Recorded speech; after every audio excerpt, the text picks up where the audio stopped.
Hey there, and welcome to the SBVC Centennial Podcast. My name is Thomas Robles, and I am a proud alumnus here at SBVC.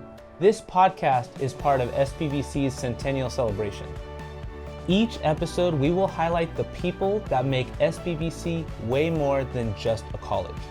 We'll talk to alumni, faculty, staff, local leaders, and community partners about how this campus opened doors, built careers, and inspired generations. Welcome to the SBVC Centennial Podcast, where we celebrate 100 years of stories here at San Bernardino Valley College. Hi there, my name is Thomas Robles. Welcome back to the SBVC Centennial Podcast. Today I am with a legend on campus. This is the Francisco Gonzalez. Francisco, how are you today? Yeah, how's it going, Thomas? First off, I want to say thank you for having me on your podcast. It's an honor to represent the school and more specifically our department. So thank you, brother. Of course, no problem. And you know, it's an honor to have a conversation with you. I know that we've had many conversations on campus before, but please, for our audience, what is your role on campus? Okay, so I am a professor here on campus in the aeronautics department, also serving as faculty chair for the department as well. That's awesome. And I always see the amazing things that our students are doing. I know that Valley College has its own plane. Can you talk a little bit about that experience? Like, what's it like being a faculty in the aeronautics department? Rewarding. I want to say it's rewarding. The department has a long history, a storied history. So just happy to be along for the ride, man. That's so cool. Yeah. And tell me, before you came to San Bernardino Valley College, were you a faculty somewhere else? Was that always your goal? Or was this just kind of something that like spoke to you? So I grew up in Southern California, grew up in Los Angeles, specifically the Bellflower, Norwalk, Downey area. So when I was there, my emphasis was as a high schooler, right? Little kid. The family dynamic was not always like your education, right? I come from a first generation Mexican American immigrant family. So the dynamic was provide food on the table, go to work, and that's your life, right? Not saying it's a bad thing, but the focus, education was there, but that wasn't the main focus. I would say the main focus is just surviving, okay? That being said, though, I was involved in music in high school. I did do a couple other things, but aeronautics aviation was nowhere near my purview, nor did I know that I would end up here. As a little kid, everybody has their dreams, like going to NASA, being an astronaut, but no one actually, like, there isn't no step-by-step on how to do things like that, especially where I grew up, right? So that being said, I graduated high school. I was in and out of a lot of community colleges in the LA metro area. And so at that point in my life, I was like, you know what? I need to change something in my life. And so I signed up for the military, specifically the Marine Corps. And that's where I got my aircraft maintenance training. I was a 6114 helicopter mechanic, and that's where I learned my trade. Fast forward a little bit, I did about 10 years in the aerospace aviation industry. I got to work at many reputable companies such as SkyWest Airlines, even SpaceX. Believe it or not, I got to have hands-on in that time, 2018, the R&D Dragon 2 spacecraft capsule, which actually went to space. There was the one before they actually tested it with astronauts. It had, like, if anyone knows this, it's the one that had the little globe floating in the capsule. But that being said, when I got out of the military, I actually purchased my first house here in an Empire. So doing that drive from the Inland Empire to Hawthorne, where the factory's at, was not a easy thing. In fact, at that point in my life, I was like, you know what? Maybe I should try a career change. And so I went through K through 12 special education. I actually did about 3 years as a special education teacher for students with mild to moderate learning disabilities. And so I was there and I was fully in the education pathway, right? The Valley College thing just kind of happened out of nowhere. I applied as the aircraft maintenance professor. And then when the position opened up, I went for it. I got hired on full time, and now I lead the department. So that's how I ended up here. Wow, what a story. Yeah. And thank you so much for your service. Yeah. Wow. So, and then I had no idea that your career pathway in your life had so many different paths, right? But all that culminates to value for our students in our community. You have that knowledge, that experience that you are now gifting to the students at SBVC. Before we get into our questions, though, I wanted to touch on the department just a little bit. Sure. You mentioned the department has a storied past, right? Is there anything of note that we should know for the Centennial Podcast? Our department has been here since 1964, I think a little bit before, but officially 1964, since our old applied technology building has been in existence. But back in the day, my predecessor's predecessor, faculty chair at the time and professor, Art Scholl, was a famous aviation figure in the Inland Empire area. In fact, he was our department chair professor by day. By night, he was a stunt pilot, a famous stunt pilot. He even got to be the stunt pilot for the original Top Gun movie. Tragically, he lost his life filming that movie, and they paid tribute to him in the original Top Gun in the ending credits to the memory of Art Scholl. So he was a famous figure in terms of aviation. And so, yeah, in terms of Valley College has had a storied history within aviation and aeronautics. Wow, and now you're leading that program into the Centennial. Yeah. How special it is to be here in this space, right? Um, How does your heart feel? What does it feel like to champion, this program that's been here for many years, and now you as the chair of the department giving that to our students? How does that make you feel? I appreciate the community of San Bernardino, specifically within the aviation aeronautics. There's just so much here that history-wise, our program, and not even our program, San Bernardino itself, that it's rich, full of culture. The people here, the environment is just something special to be a part of. SBVC has been a gateway to opportunity. From your perspective, what makes the aeronautics program such a transformational pathway for students at SBVC? Not many schools have what we offer here, and I know it's easy for anyone to say that within their discipline, but realistically, we are a fully certificated school by the FAA, the Federal Aviation Administration, and so we have our like storied aircraft maintenance program that's fully certified by the FAA. We're adding on to that our pilot operations, our flight. We're adding on. We just got designated as a air traffic control basic indoor school from the FAA, and we're adding the drone component. Not a lot of schools in the area or community college wise have what we have. It's actually more. It's more rare than not. So being that we have all this, accreditation, that we have all this backing, we are among the select few schools that offer that, even select few universities. So I would say that to have this, it's almost like a hidden gem. Like, it's been here since 1964. I would argue it's the best hidden gem of like the IE, and it's transformational for students and their families.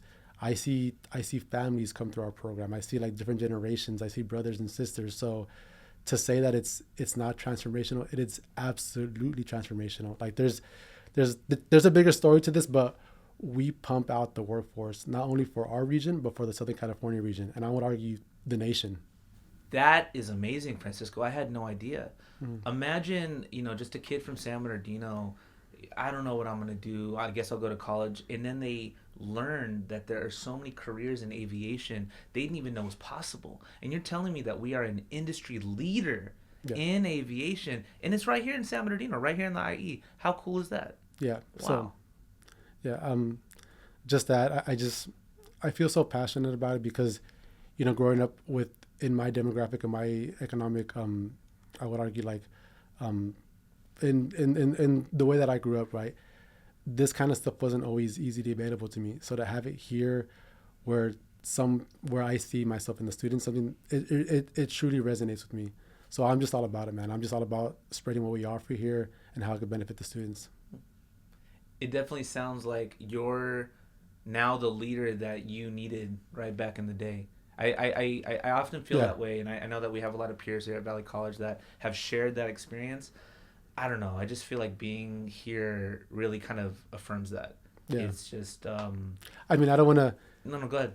I don't want to sound cliche, but it's almost like you see yourself in the students, like you're coaching yourself on what you needed in that time, and so it's one of those things that I feel like maybe that like connects me with the students. Whatever it is, there I definitely feel like there's some magic here happening. Can you share a story of a student who came into the program with uncertainty and left with a clear future? What changed for them here? So I have a specific student in mind for this one, and so I've asked her if I could include her in this story. Her name's Natividad. We call her Nat, but she was attending. She was part of our school, but she was in different programs. I think she was in one of our other applied tech programs. In any case, we have a shared tour room within our division, within our department, and she talked to one of our tour room attendants, and then he informed her of our aircraft maintenance program. And so at the time, she didn't know much about aviation, much about aeronautics, and so she just went for it too as well. And her story is cool because at that time she was unsure what she wanted to do. Well, she came in our program and she fit in well right away. In fact, we taught her. She just finished last semester. She just graduated from the program, and we sent her on like competitions, delegations to represent our school. And these are like, I want to say they're like aerospace aircraft maintenance competitions. In any case, she is competing like at these things amongst the best of the best within our industry. Like I'm talking about universities, I'm talking about like aviation, like meccas. So to have our student represent us at those events that are like national, like heavy highlight competitions, and then to have her see what can be in her career, in no doubt she comes back and she is 100% certain of what she has to do now. Can you share a little bit about what companies are seeking our students? Like, if a student is listening right now, hey, I'm interested in the aeronautics department, what kind of career can they expect getting this education in aeronautics in your department? So historically, we've had the aircraft maintenance program, right? But we also have the pilot, the drones, and the air traffic control, right? So aviation in our industry, it's a big world. It's a huge world. People end up in aviation that don't really have industry experience. So people fill these roles that aren't necessarily aviation specific. I would argue that our school makes them like subject matter experts. Like, you know your aircraft systems, you know how airplanes fly, you know how drones work. So you would be that shoe-in to get hired. In terms of what companies are looking for specifically, companies are looking for those skilled trades, those skilled technicians. We produce those technicians, whether it's nationally or locally. There's something powerful about students learning on real aircraft. How does experimental hands-on training shape confidence and career readiness in ways a textbook alone cannot? Like I am just so passionate about this. So, as you know, Thomas, I did some time as a K through 12 special education teacher with students with mild to learning disabilities. So that being said, I got schooled up on teaching practices that students are more receptive to, right? I don't want to get too into the whole educational psychology aspect of it, but to get my point across, there's something about tangible kinesthetic learning that affects a learner, that affects a student. If they can see it, touch it, feel it, it's just like something clicks in their head, like something just clicks to where it's like, oh, now I get it. And I say this having been one of those students, right? I'll take you back to grade school, right? I wasn't always the best math person, okay? Like even though I lead the department, I wasn't always the best mathematician, okay? Simple things like addition, subtraction, regrouping, borrowing, decimals, that was not me, okay? But I'll give you this example. The other day, I was teaching students how to use a calibrated instrument, a precise measuring micrometer, right? Where they essentially measure a hole that they're drilling to the closest 10,000ths of an inch, okay? I not only show them how to use the tool, okay, how to get the exact measurements, the calibration, but they have to tell me how to interpret those readings, how to interpret it to the nearest tenth, to the nearest hundredth, to the nearest thousandths, to the nearest 10,000ths. In our industry, those close, tight tolerances, they matter. They're matter of life or death. To have a student not only learn textbook knowledge, to have him not only learn the overall concept, but to actually touch it and actually like internalize it, like, oh, this is what that is. I finally know what a 10,000th of an inch is. And I tell them, yeah, that's because it matters. What you do here, the quality of work that you do has a massive impact in our industry. So I say this because hands-on skill, man, that's where it's at. Hands-on educated skill. Like, that's what I feel passionate about. So when you ask me about hands-on learning, man, there's what a gift to give a student. Like, what a gift to get them to essentially learn on their own, feel confident. That way, when they get to the field, they're like, hey, I've done this before. I've done this in class, in lecture, in lab learning. I know what I'm doing. How has the aeronautics program evolved over the years in terms of technology, equipment, partnerships, and student demographics? Yeah, so we obviously we're a premier aircraft maintenance program traditionally, but now we're expanding to fly air traffic control, drones, so on and so forth. I feel like it's evolved not only in what we offered, the different programs, but also in equipment. I also want to add that our building has been here since 1964. We have a groundbreaking ceremony for a new aeronautics building. So I believe that's going to happen somewhere in early March, mid-March. It's coming soon. So hopefully you could show, like video B-roll of that. But it's this community, thanks to the taxpayers of Measure CC, thanks to the college, thanks to the district support, they are putting their money where their mouth is. They literally are putting equipment, facilities to train this next generation workforce. So I think that positions us really great to be like a leader in workforce development for the aviation field. Not only that, we also have like national grant funding with the Federal Aviation Administration. So we've done well within these past few years. And my hope is that it just keeps expanding. I am all about this program being for everybody, being for the community. So when I say that, I say, hey, hopefully they see me as a positive example, positive role model that I would have liked to have.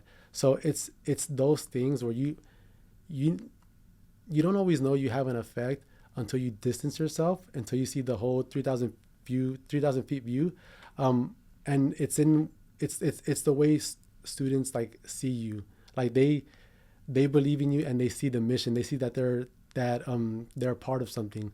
I think there's a lot to say about a field that is changing in its demographics from where it was rooted, probably post World War II, right? Or post what have you. But these trades, as you mentioned, are for everybody. Yeah, but it doesn't matter your background, your ethnicity, your gender, what have you. Anybody can have a successful career. I tell my students, we are all part of San Bernardino Valley College. That is who we are. And to say that we are not great, no, we are great. And I truly believe that. What do you think about the next century of Valley College? What do you hope the aeronautics program will represent for future generations? But I just hope that the aeronautics program is something that the community can be proud of. I hope that San Bernardino Valley College is just like, they're like, oh man, we have the aeronautics program. We are proud of that program. That program does so much. In terms of the next 100 years, I hope that in the next 100 years, they're like, man, Valley College, that's where it's at. And you know what? I don't just say this, I mean this. It's something that the community is and should be proud of. It is like a beacon of hope for the community. When I go out there, people see this shirt, people see Valley College, they always tell me, oh, I went there, or I did my associates there. It's one of those things that it's like embedded in the history of San Bernardino, that it's just like, man, like what an honor to be a proud of it. I mean, what an honor to be a part of it. And even more so, it's like, man, like I am proud of this college. So I hope that people internalize that, and it's something that they could be proud of. To you, SBVC is?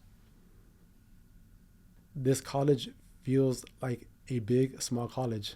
Everyone is looking out for each other. You don't feel that anywhere else. So I would say for that student that's unsure, don't be unsure. Be part of Valley College. I think that's the perfect ending to our episode. Francisco, thank you so much for sharing your experience, your time, and your knowledge. I'm so excited. Hopefully we get more students in aviation moving forward. Everybody, thank you so much for coming by. My name is Thomas Robles, and once again, this is the San Bernardino Valley College Centennial Podcast. Valley up.